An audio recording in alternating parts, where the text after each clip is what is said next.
waxaa magaalada Wuruur soo gaaray ururka midowga ardayda jaamacadda Nugaal University kuwaasi oo sanad kasta booqasho ku taga dugsiyada sare ee ku yaala gobolada Sool, Sanaag iyo Cayn. Ardaydan ayaa waxaa soo dhaweeyay ururka midowga ardayda Woodward oo loo soo gaabiyo WSO ayagoona kaga hortagay ka baxsan magaalada. Waxayna u soo galbiyeen madasha uu ku yaala dugsiga sare ee Xirsadhabarlow Secondary School ee magaalada Woodward. ugu horeyntii halkaasi waxaa ka hadlay gudoomiyaha ardayda midowga jaamacadda Nugaal Marwa Samira oo ka warbixisay xaaladda iyo hadafka ay u socdeen. sanad walba wareegna iskuulada ku yaala SPC waxaa soo marnay talabayn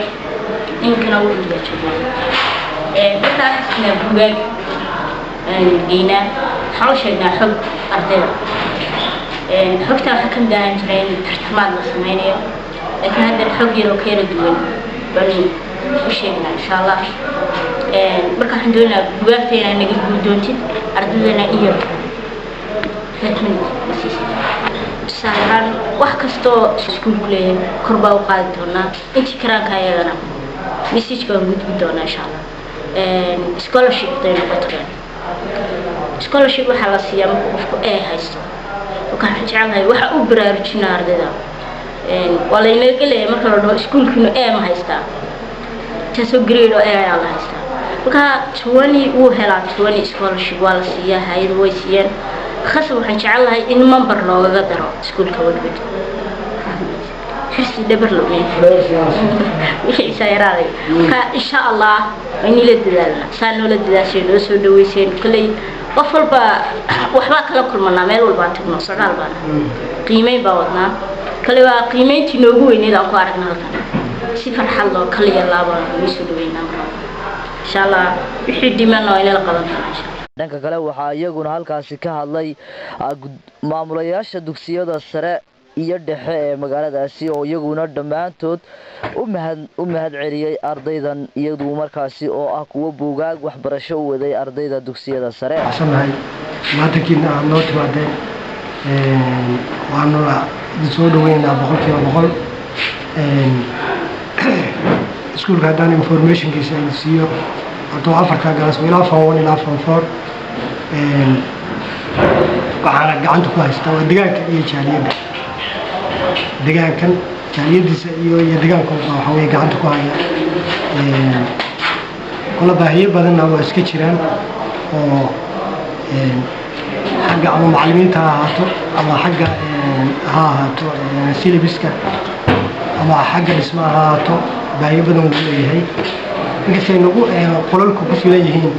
haddana waxyaalo badan oo baahiyo jira oo barkadoo kale beerka aqoon taalimeed maanta lagu soo booqday dhalinyarada jaamacadda Nugaal Laascaanood oo ah gudigoodii ama ururkii aad iyo aad baan idin soo dhaweeyay aad baan ugu mahadsantihiin booqashadiina iyo hadafkii ujeedada u socotaan waan soo dhaweynaynaa dhammaantiin loo timaadina waan soo dhawaanayna labadaba hawsha aad u weysana la isu taagteen aad iyo aad baan ugu mahadsantihiin waanan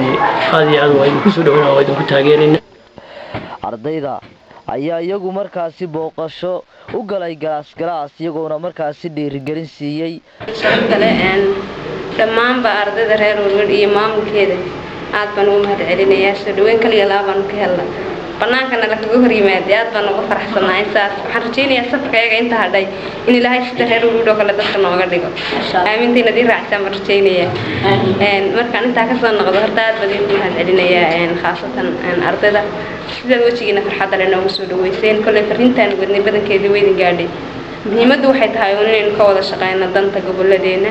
jaamacadeena iyo iskuuladeena iyo sidaynu horumarka waxbarashada kor ugu qaadi lahayn insha Allah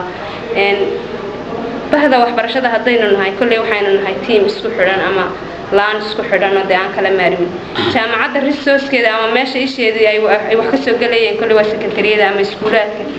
dugsi hoose ka soo bilow ilaa primary marka joogto secondary jaamacad waa waxaan isku wada baahan aan kala maarin consumer space isku nahay marka ma kala maarano sidaa daraadeed inaynu isku xidhnaano oo wada shaqeyno oo iska warhayno marba xaal meeshu marayaynu soogaano waxaan u malaynayaa waa lagama maarmaan jaamacadda oo loo soo gaabiyo Nugaal University Students Union NUSU marka lagu magacaabo haddaan magaceeda ka bilaabaan magaca waxa la yiraahdaa Maxamed Umar Cawaash inta waxa la yiraahdaa Mariin Axmed Shire gudoomiyaha midowga ardayda jaamacadda Samira Maxamed Xaashi Aftaax Maxamed Abdilaay hay'adda Abdilaay Abdullah Maxamed Isdiiq Maxamed Maxamuud waxaanu sameeynay research ama socdaalo aan ku marno dhammaan dugsiyada sare ee gobolada SSC min Nugaal ilaa Buuhoodle maxay tahay saaka waxaan ka soo raacnay magaalada Laascaanood waxaan soo marnay dugsiga sare Kalabayd hadda waxaan soo gaarnay maxay tahay dugsiga sare maxay tahay Woodward aad iyo aad baan soo dhaweynayaa sida wanaagsan aad u soo abshaysan ugu talagashay inaad deegaankiina soo dhex martaan baahiyaha ka jira iyo caqabadaheeda inaad soo ogaataan aad iyo aad baan idinku mahadcelinayaa kulli anagu ururdee waqti badan isna baan nahay oo deegaankan wax badan ka qabtay oo iskuulkana kulli inta u badan wax dhaqdhaqaaq badan ka sameeya wix allaale wixii dee waxbarasho u soconaya dee hiyigooda ama visionkooda yahay waxbarasho inta badan anagu aad baan soo dhaweynaa ururkayguna wuxuu ku dhisan yahay kulli dee horumarinta waxbarashada iyo dee horumarinta deegaanka Absaaqal Geelle ahna xogayaha ururka WSO World Student Organization waxaan ku faraxsanahay imaatinkeena iyo abaabulkaas isu soo abaabasheen kor u qaadida deegaankeena sidaas la mid anagu waxaan nahay ururka jira deegaanka mar koowaad iyo mar labaad iyo mar saddexaad oo idin hambalyeynayna horumarkaad wadaan iyo booqashadiina waan ku faraxsanahay waxaan ku faraxsanahay mar labaad iyo mar saddexaad imaatinkeena iskoolada sidaa darteed waxaan mar labaad iyo mar saddexaad soo dhaweyn una hambalyeynayna ardaydan ururka NUSU oo si joogtaayadu amaba tartan ha u qabtaan ama kormeer oo ku aadaan saakana nagu yimi dugsiga sare iyagoona ugu dambeyntii ardaydu halkaasi ay ku guddoonsiiyeen maamulka dugsiga sare buugaag ay markaasi u wadeen ardayda gunti iyo gabagabadii ardaydan oo ku sii jeeday magaalada Buuhoodle ee xarunta gobolka Cayn ayaa waxaa halkaasi u sii galbiyay ardayda Woodward Sakariya Maxamed Ciise Sakariya wadani telefishinka caalamiga ah ee Royal Woodward